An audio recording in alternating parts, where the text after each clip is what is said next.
সামাজিক যোগাযোগ মাধ্যমে গ্ল্যামারাস সাজ পোশাক আর রিলস ভিডিও দিয়ে আলোচনায় আসা রিহির আসল পরিচয় নিয়ে তৈরি হয়েছে চাঞ্চল্য। 25,000-এর বেশি ফলোয়ার নিয়ে ভার্চুয়াল দুনিয়ায় পরিচিত এই কন্টেন্ট ক্রিয়েটর আসলে ব্রাহ্মণবাড়িয়ার কসবা উপজেলার সৈয়দাবাদ আদর্শ মহাবিদ্যালয় শাখা ছাত্রদলের নেতা রেদওয়ান ইসলাম।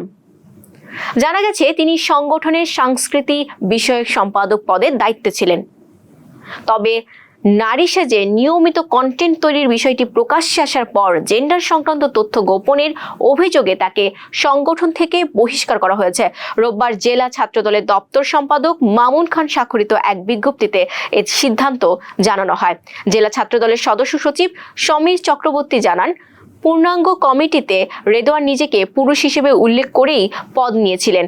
পরবর্তীতে তার পরিচয় নিয়ে বিতর্ক তৈরি হলে সাংগঠনিক শৃঙ্খলার স্বার্থে তাকে অব্যাহতি দেওয়া হয়। বহিষ্কারের পর নিজের অবস্থান পরিষ্কার করেছেন রেদওয়ান ইসলাম। তিনি দাবি করেছেন তিনি ট্রান্সজেন্ডার নন, বরং বিনোদনের উদ্দেশ্যে নারী সেজে ভিডিও তৈরি করতেন।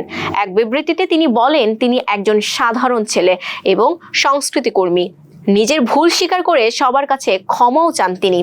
রেদওয়ানের বাবা জাহাঙ্গীর আলম এই ঘটনাকে গুজব হিসেবে উল্লেখ করেছেন।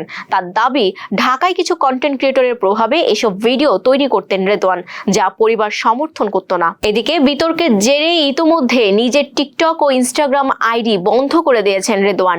ফেসবুক থেকেও সরিয়ে ফেলা হয়েছে সংশ্লিষ্ট কন্টেন্ট।